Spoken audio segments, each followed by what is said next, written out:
little bit older, what do you say we get a little bit wiser now?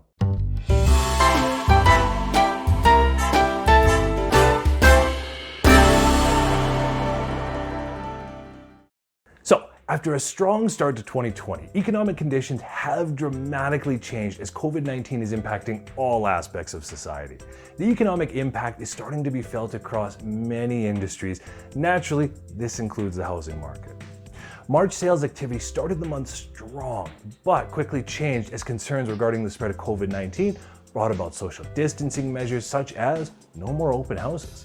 And unsurprisingly, this has had a heavy impact on businesses and employment.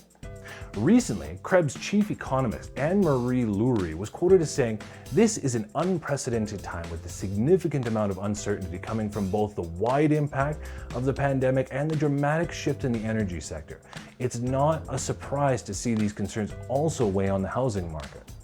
Despite our strong start, by the end of March, sales had fallen 11% compared to last year.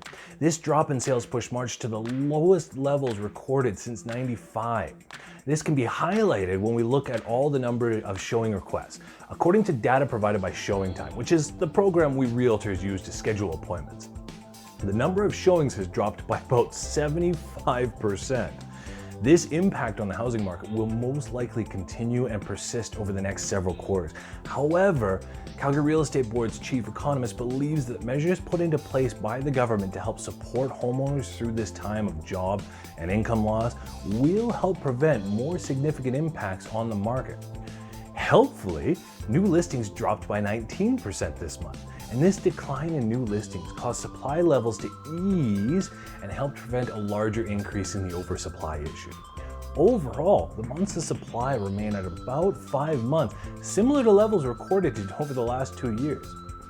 So, how does this affect the pricing? Well, when we look at Calgary as a whole, the citywide benchmark price in March was $417,400. Now this is almost 1% lower than last year's levels and frankly completely expected. The hope here is that a balanced production in both the sales and the new listings should help prevent significant price declines in our market. Fingers crossed on that. However, price declines will almost certainly continue due to the combined impacts of both the pandemic and the energy sector crisis. So, let's take a real quick look at the 3 major sectors in Calgary. So, let's start with the detached sector. Sales dropped by 15% this month, driven by pullbacks in all districts with the exception of North Central, which somehow remained flat compared to last year.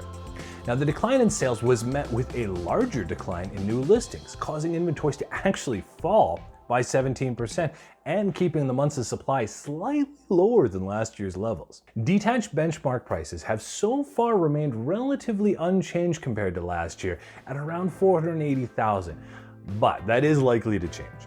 Right now, the biggest price declines this month are in the West District, City Centre, and Northeast for the detached market.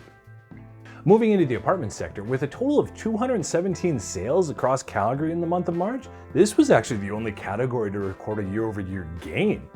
Much of the gain was due to improving sales in the South, Southeast, and Northwest districts. Thanks to increased sales and a slowdown of new listings, we did see an ever so small decrease in our inventory levels, but not enough to get home values heading upward again. Finally, looking into the attached sector, we see that both semi-detached and row sales declined this month compared to last year. Surprise, surprise. Like the other property types, there was also a significant reduction in new listings. And the story here is the same as with the apartments. Fewer new listings help, but not enough to reverse the downward pricing trend. So, let's take a look at the numbers.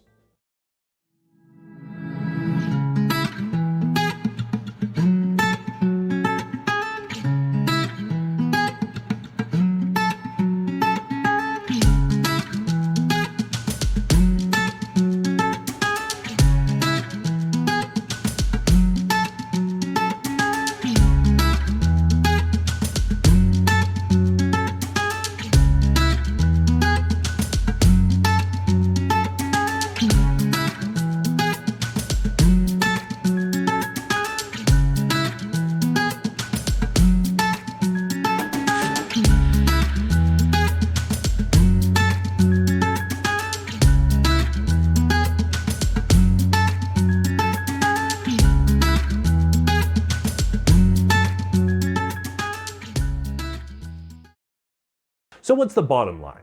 Things are a bit of a question mark right now, unsurprisingly. We started out both this month and this year looking really solid, but the second half of March has, well, let's say stunted that momentum. Time will tell just how much of an impact this will ultimately have, but there are those out there still taking advantage of the ridiculously low interest rates. So with a bit of luck and an early-ish end to this, we might just be lucky enough to come out of the other side with only some minor bumps and bruises. My name is Michael Smith of the Michael Smith team. Thank you so much for watching, and remember to always make sure to have somebody looking out for your best interests.